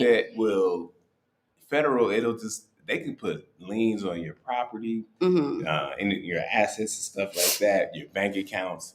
So you want to really be careful with school loan debt. And that's why there's been a big shift in people talking about going to college, and they're saying, nah, just skip college, get out here. Because you're not getting the value. Another scam that we've normalized. Yeah. So you got to be careful with all that. Right? And you don't have to. Now, we've been doing this for years, so you don't have to do it to the variety that we do it. But when Hubby Case got sick, the Bitcoin that I did peel off and the precious metals that I peeled off was like emergency cash fund. I didn't have to tap into any of the critical wallets. This was for our life insurance. Yeah, yes. And I smiled because I was sick, but I smiled because when she did sell, the price was right. Yeah. It just worked out. But I still did it wrong because I didn't get a chance to really consult with him because we had to do the services like urgently, right? So I got to go pay this thing in order to get the service, and service is time sensitive when you're in the ICU. To not take older Bitcoin, take newer Bitcoin. And that's where I went wrong. I was just thinking, this has been more productive. This has been the most productive it could be. Let me peel this off. Let me tell you. So I did that backwards. Yeah, it doesn't matter in that regard. I understood, like I would have preferred her to do it this way, but it didn't matter. I mean, it was okay. But let me tell you what they did do, though. They said, you need, because I guess apparently if I didn't get some blood, I was going to die. This is what they tell me. And so they also say, if you don't pay for it right now, we're going to send you home. I said, so if I don't pay for it, I'm just going to die? They're basically saying, yeah. And they say, yeah. I'm like, God damn. Well, so that's one of the things you got to be ready for out here. Yeah. They was nice people. Ever. But they was going to send my ass home to die if I didn't pay. So there was keep that in mind. But we do have basically hubby Cake's point was, I'm down, I'm out, you can't consult with me. But I made sure that I provided the accounts for you to choose from when you need money for the reason that you need it. Yeah. He also has for me a professional development advancement wallet. So if I did decide I want to get my master's, or I want to get this, or I want to get that, he's like, I got money in there for you to do that. You can peel that off of that. Right now, I don't have a need for it. So it's just money in a coffer. But Simon's saying that you get these companies who make money off of taking care of your money for you. I can't imagine how much money I would have to pay him if he was a financial advisor because of the actual interest he has in my financial economic success, right? Ladies, get you a man like Simon. So you have extra money to do the shit you want to do, and you don't be feeling like, oh my God, I'm going to have to work till I'm 90. Well, get somebody who knows something about economics. So there's that. So he's got the children's inheritance. I laughed because I was asking Simon, I said, there was a formula thing where the guy was talking about if you own 0.21 Yeah, Bitcoin. so, man, if you keep pulling up I don't know if it comes on there today. Gordon made it, and y'all are still investing, produce some more. But you got to understand, T. Will Line, he had the vision. And this is the problem we're having in the community. I have to go along with that vision, right? Like I said, on paydays, that's my paycheck, right? So if I wanted to be a bitch about it, I'd be like, no, that's my money. You don't do nothing with it, and yada yada yada. He wakes me up. He says, baby, you got paid. I'm about to do my thing. And he ensures that all of that money is put away. All of that money is put away. All of this money is put away, right? That's the discipline part. And that's the part on being in one accord, so that my success is solidified. It materializes. And that's the part that some people have pushback on. They want to spend their money on this. And I'm a woman, right? There was a point in our marriage when I used to tell him I like this, I like that. And he had to really sit me down and say, sweetheart, I understand where you're coming from, but I just want you to see it from a different perspective so that you can understand how important it is to secure your future. This bag, this whatever it was I was into, right? I used to love purses, Michael Kors purses, Coach purses. He used to buy me little Coach purses and stuff. He used to buy me you wasn't into the Michael Kors because I had kind of turned the corner when Michael Kors became a big thing. But he was explaining, like, if you understood how assets and depreciating items work, you won't be so eager to spend your money on this thing. He said, Aaron, let's be honest. You're going to use this bag next year. Something new is going to come out. You're going to love this new bag. So that's why I tell y'all, I sit at my husband's feet and I learn from him, because it is a perspective that I feel that other women don't necessarily have access to. And if a man that they trusted, that they respected, you have to understand the profound respect I have for my husband. Okay. So if he say white, black, green is the color, then damn it, green the color, right? It's whatever you say, because one, you have the track record, you have the resume, and I know that at the end of the day that my best interest is what's on your heart as you're telling me these things. Yeah. So you have all of these different factors. And like I said, he goes into, now that's our money. Doesn't matter. That is my paycheck. That money belongs to the household, right? Yeah, because if I make any profits or anything, I say it's our money. I don't want anything. It's our money. So when he tells me, babe, you got paid, right? Your direct deposit came in. So like Thursday night into Friday, he said, baby, your paycheck came in here. I'm about to, do what I need to do. And I just say, okay, sweetheart. And I roll over, I go back to sleep. When I woke up yesterday morning, obviously, y'all know it's the first, it's time to pay rent or whatever. Like I said, all of the coffers, all of the different accounts he created for us as a family, that he creates for me personally, have been funded. Just like Fidelity would fund your account for your 401k. Yeah. Just like the life insurance that T. Will Line has, they would, I don't know how you do it, T. Will Line, but let's just say, because you own your business, it's not a paycheck situation, but let's just say you were in a paycheck situation, how they would take the money and fund your account for you and so on and so forth. Yeah. He does that for us so that we're not relying on a corporation.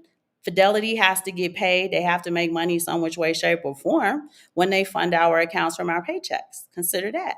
Every time we make a payment and Fidelity does something on my behalf or my 401k, they have to get a piece of the money that however many thousand, I think our organization has tens of thousands of employees. Let's just say 90% of them are enrolled in the match program. They take off a little bit of piece of the money that you do in the match. You know that the average person is going to do a 1% to 3% fund. Yep. Y'all know Simon family, you giving me free money, we going to max the shit out of this.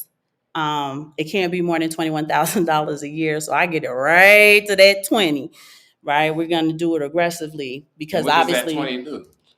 But the more I put in, the bigger that 3% is that Cinch is going to match. But remember, what does it do financially? Like when you don't do on your taxes. Oh, it's tax sheltered, so it brings my earning down so that I don't have to pay as much on taxes. Right. So like we always say, if you made $100,000 a year, then you only have to file at what, 79. But listen to this. So Cousin T said my old lady would try to kill me if I. That's why I brought that up, because a lot of women would push back. I didn't get that. It says my old lady would try to kill me if I tried to invest her money in Bitcoin. Like now when it dumps, oh my God, it would be war. So I'm so glad y'all moved out the States, because that's called financial abuse. It would be. I know it sounds crazy, but that's considered abuse. No, because I gave him permission to do that. It would be. It would consensual. Like if you took her money and it dumps, it would be a fight if she didn't believe in it. And she didn't understand the ads. And again, that's gonna be right, T. Will Line, understand that y'all be looking at me like I'm this magical unicorn. I had to learn. I was there. You think I wasn't there when it went from 20 to 3? I had to learn. I have to explain that. And he's got to explain it to me. And I'm running all over Mexico City trying to get extra income in order to put into this thing that he's explaining to me. Yeah. So I have to sit at his feet. And this is the thing. And I felt, and I started losing confidence. Like, damn, did I bring her into something? And when he panicked, y'all know I'm completely freaked out. I was getting nervous. And I didn't let her see this, but I was getting nervous. Yeah. And I'm saying, like, no, I've been there. So I've been in 20 to the 3, and we've been there after that. But the 20 to 3 was scary. So understand, when I sit at his feet, I'm learning, meaning like I do a lot of talking on the show, but when we're actually in a mentoring session, Erin is quiet as a mouse. She got her notebook out. I have a book called a ThinkPad. I've mentioned it to you guys on multiple occasions. I take my ThinkPad everywhere I go, and I write my husband's teachings down like a gospel, right? And I'm not equating him to God or anything, because I know some of these sound bites going to get taken out of context, but understand that I am in a better position because of my counterpart, because of my husband, because of my ability to listen and learn and understand what he's doing. I'm in a better financial position. Like I said, he's got a coffer just put away. He said, Erin, if you ever decide that you need some type of credentialing, some type of certification, if you want to go back to school and get a master's degree, if you want to anything professional advancement that we know is going to cost a little bit, this is the wallet you're going to take it from. This is the wallet that I'm funding for you when you get paid, and I wake you up 2:00 in the morning. And no, it's not 2:00 in the morning. It's 10:00 for us. Now it is. Right. It's 10:00 for us. So it'd be 10, 11 o'clock, but y'all know I go to bed early because he be having me up early as hell. And I understand what you're saying about the abuse, T. Will Line, but I missed the abuse part. If she looked at it differently, obviously, like I said, she would behave differently.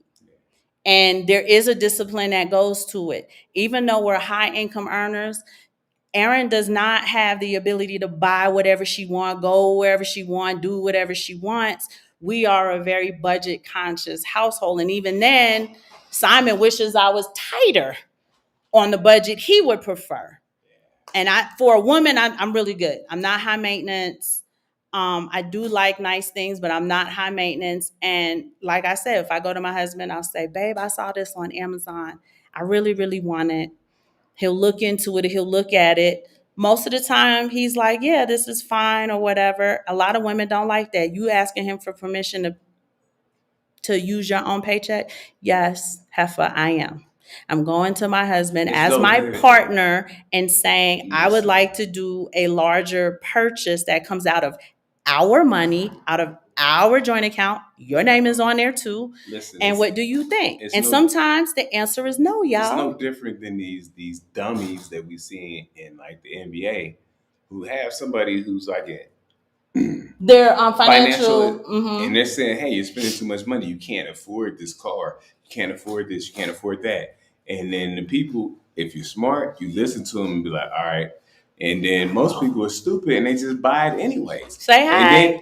And then when it's Reggie, he got a game today, y'all. And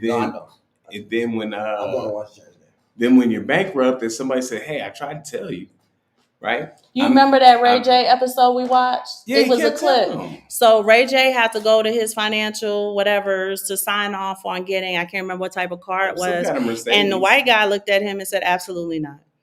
And he went through all of the expenditures for the month. right? And let me tell you something. On camera. He said, absolutely not. And let me tell you something, because this is husband and wife, but this is just a man, and then he signs over to his CPA, Yeah. or whatever like that. Whatever the financial planner but the title person cannot stop you. They can tell you, like, don't spend this, and then you can just override them and say, I'm it's going to my spend money. this. I'm going to do it now. And that's what it said. And somebody's just looking out for your best, and all they're going to do is shrug their shoulders. Like, hey, I told them.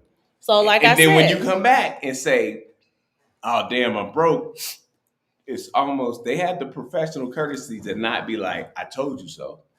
But that's basically where they're at. I told you so. I told you don't buy this car. I told you don't buy this house. I told you don't do these things. And you did them anyway. And now you're coming back and say, I'm broke. Can you help me fix it? And I just shake my head like, I do my best, but.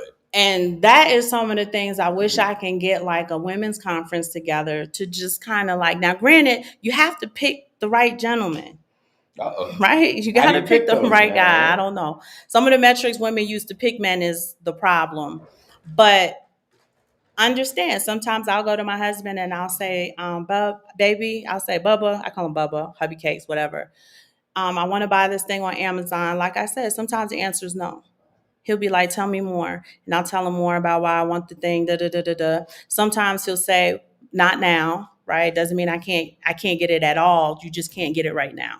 And then other times it's a flat out, Aaron, no, you don't need this, right? We can take this money and do something else with it, yada, yada, yada. There's no arguing, right? I'm not arguing with him. Now, sometimes I might plead my case like, oh, Bubby, please, I really want it. Sometimes that works. Doesn't work all the time. It doesn't work as often as I wish it worked. But just the understanding that we are on the same page. So if no is no, don't give him a hard time about it. Don't make him feel guilty for trying to do the right thing for me. Like there's a whole bunch of little things that go into it. So every week, you guys know I'm heavy into productivity. I had to have my little activity, my goals that y'all know this, right? Because y'all been watching us. Look at that. Items I would like to purchase. And I hand this list to my husband. And I say, baby, these are some of the items I would like to purchase. What do you think?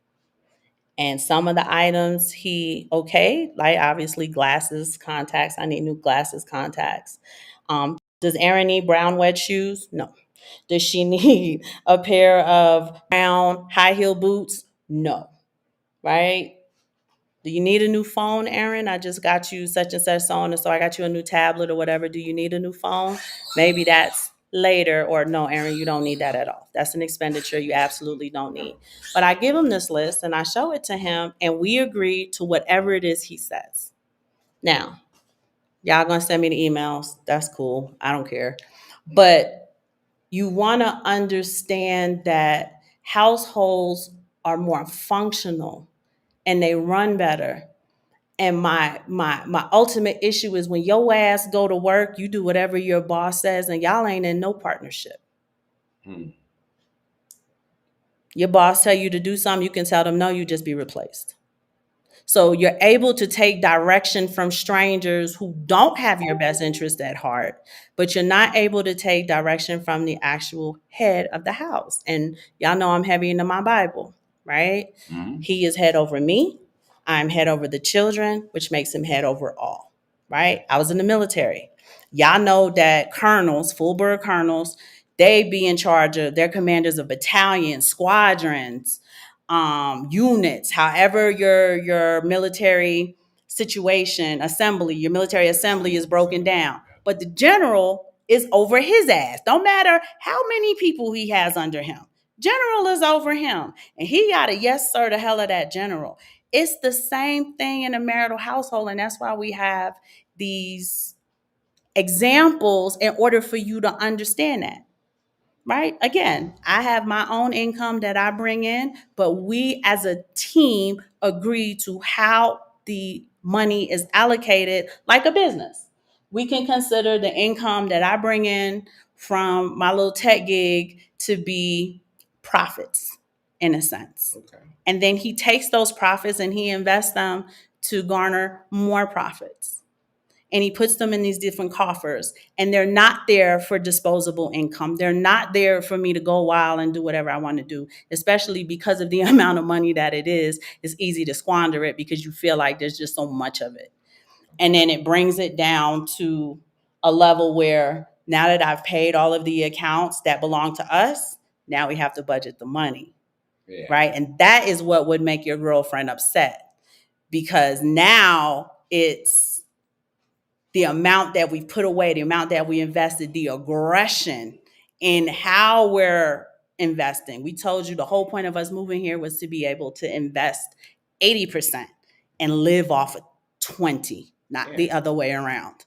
We've had to adjust those numbers with inflation. So it's looking more like 65, 70 invest. Yeah, it feel like 150 when he invested, because what's left is for the operational day-to-day ops for the house, right?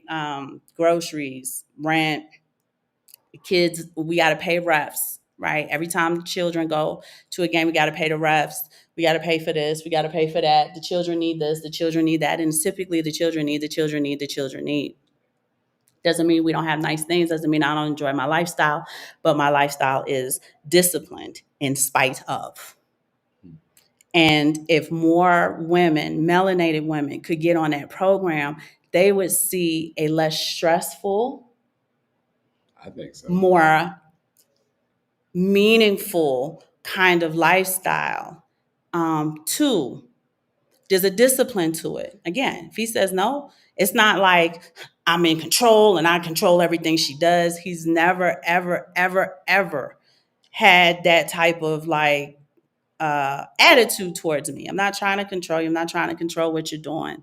I'm here to help you, and I'm telling you, you don't need this, and we can do something more constructive with the money you was. And 99.9999, this is a wife saying this, 99.99999% of the time, he is absolutely and utterly right. He's correct. Right? This is a waste of money. It's something that I would like, don't need, don't have to have. Life ain't affected because I ain't got it. Y'all see Cam Cam. You can play like you're a black woman. Who's Cam Cam? And you will have no immunity. Make the black woman the head and they win forever. I get it. They don't want to let that power go. Who's Cam Cam? Do you mean Cam with the lady, the doctor lady who sat and talked to him? Cam Newton. And I don't get it, because even the men who are head of the household let the women run the household. I don't understand none of that. Baby Cakes, like I said, when I wake, he pays the coffers. I pay the bills, so I don't get none of that. I don't even understand. I don't know how y'all run your household. We go to the grocery store. Baby pushes the cart and says, "What would you like to get?" Yep. And then I'll take stuff out. Like, man, yes, he does. Yes, he does. He will take shit out of the cart in a heartbeat. Oh, Kamala, gotcha, babe, gotcha. Okay. I said, put this back, man. All that stuff. You can play black. I got you now. But again, it's also having the ability, I think personally, because the respect is not there, that's the problem. Right? Because when you respect somebody, these same women have mentors, male mentors at that they utterly respect. Everything they say is gospel. They're just not in a relationship. Maybe they are fooling around with them or whatever. Mm-hmm. And they'll do that. They'll do whatever they say because the respect is there. And y'all know I got the highest, utmost respect for hubby Cakes. I tell y'all all the time, that man changed my whole life. And I couldn't be the magical unicorn that y'all love if it wasn't for him. So gotta do right. I don't know. The kids are going now. We gotta shut it down. I guess. We love y'all. But establish your own accounts. You don't need Fidelity. It's great if you have it, right? Because your company is matching you for free. Yeah, use them. But pay yourself first. Create your own wallet for very important things in your life. If it's professional development, if it's medical, right? Because even though you pay your medical, even though you pay for medical every month, you still got to pay co-pays and all of the other co-payments and shit up front until you meet your deductible. Set up a wallet for that. Set up a wallet for, your own life insurance. There's no paperwork. When my father passed away, my mom had to fill out this intricate form for his death benefit. So this wasn't even life insurance because we got the life insurance within 48 hours. This was a death benefit that he had paid into, right? Nice sum of money. And because and it already takes a long time to process. Because she forgot to, what did we forget to do? We initial, but we didn't date it. It was really my fault because I filled it out for her. Yeah, it was signed by. But we didn't date next to the initials, and I must have missed that in the I'm grieving, forgive me. It took another 6 to 8 weeks. Yeah, because what was happening with this large company is they were only paying out on like the 27th of the month. Yeah. So if you missed it, like you missed it. You got to wait for the new cycle. And it's a 6-week cycle. And if you missed it early, it's like, man, I'm waiting almost 8 weeks for this. And we had to do it again. So it's over 16 weeks. She's waiting for these benefits. And I remember this because you guys got really close to having to do it a third time. No, but you got close to the holiday season. Yep. Where it was just going to wash out to like the 1st of January. And y'all was like, yeah, I was the end of November. No, buddy. So, not yet, buddy. Not yet. Hold on. So, not yet. These are things that work for our family. Some things that we suggest may not work for you, but they're ideas in order to. He creates these wallets. These are for us. It's not a company that I have to pay to fund the things. It's also not a company I have to go through a lot of bureaucratic bullshit in order to get the money. When he got sick, yes, it did take a little time because they're wallets and stuff like that. I did have the Cash App joint, so I was able to do the instant things there. But I don't have to ask anybody's permission to peel off the money that belongs to me. Yeah, that's the thing. And so, I mean, we were prepared and it worked. We seen it in real life. Yeah, right. So, and it's to let you guys know we are who we say we are. There's a lot of people. Also that we know that it works in real life. Mm-hmm. If you are prepared and you need it, and you may need it. Mm-hmm. So what are one of the main things that make people go bankrupt in the United States? Mm-hmm. Healthcare.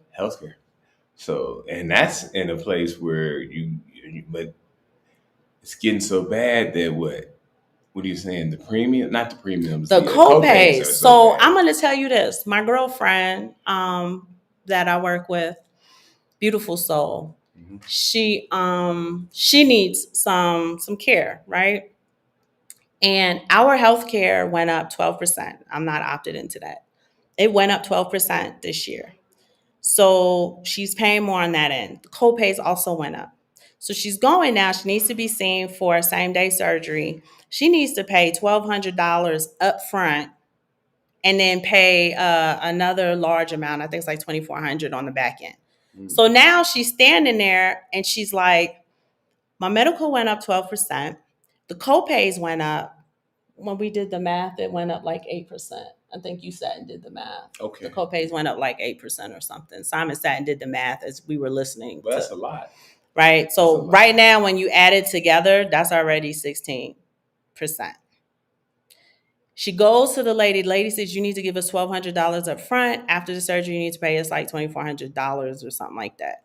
So how much is the medical paying on this same day surgery? And it's not a same day surgery. So, it's not anything invasive or intense or anything like that. Yeah. And you're looking at those things. And these companies are getting paid hand over fist, and they don't want to shell out any money because it affects their profits. Yeah. Oh, it looks like you use one of the logos. What logos? Hi, Let Freedom Ring. Hey, cousin.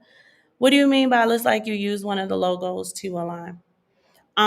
So you want to start asking yourself, if I'm going to be required to pay that shit anyway, why don't I hold on to the money, go ahead and invest it so it's productive as I'm holding on to it, and do what I need to do for me without you determining what's best for you before you give me what I'm owed. And that is really what Simon wanted to create for us. There was a time when we wanted to borrow some money from the 401k. This is with a different company. And the Prudential. And the amount of paperwork I had to fill out and justification to take out my own money, it was a 403B. It wasn't a 401k. It was a 403B. To take out my own money was unacceptable. unacceptable. And it basically goes into, we don't want to let go of this amount of money. What do you need it for? It's mine. Don't And matter what I need it for, and I shouldn't have to justify it. And they were literally trying to make us justify. Because I was telling Simon, I said, babe, I got a nice little bank in there. I will take the money, I'll give it to you to invest.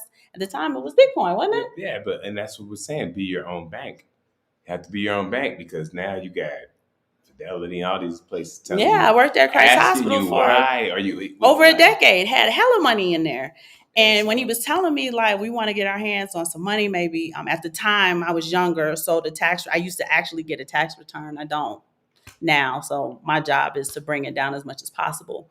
But like, we're far away from a tax return. This thing is running. Like, what can we do? And I was telling him, I said, babe, I got hella money in there.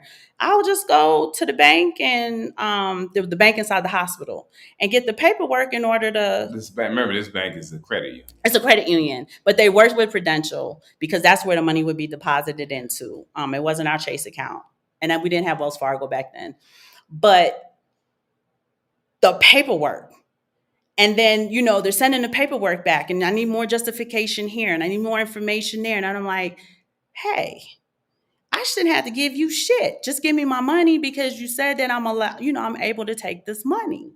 And finally, we were able to get through, and Simon was able to take the money and put it in Bitcoin. Yeah, it was a great thing. But the time in the back and forth, timing is essential in investment, right? We could have missed that run. Yeah, so what she's saying is, be your own bank. That's what I always try to preach. Be your own bank, because some of the timing from these places, and what do you call the red tape? It will slow you up. Definitely will slow you up. It definitely slow you up.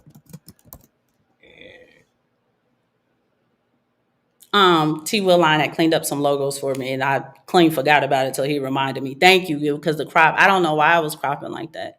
But it's Saturday. We want y'all to have the afternoon to yourselves. We still got Bible study and stuff to do. The kids are about to go to a game, so I want to see them off a little bit. I hope they got some money to. I gave him money yesterday, and he didn't give you any change last night. I took it all back. Oh, well, then you got to give him the money back. Come on, see y'all. Come on now. No, I'm going to give it back to you. Anyway, I gave those children money yesterday for the weekend to get to and from their games and stuff. I took it all back, and I paid for the cab.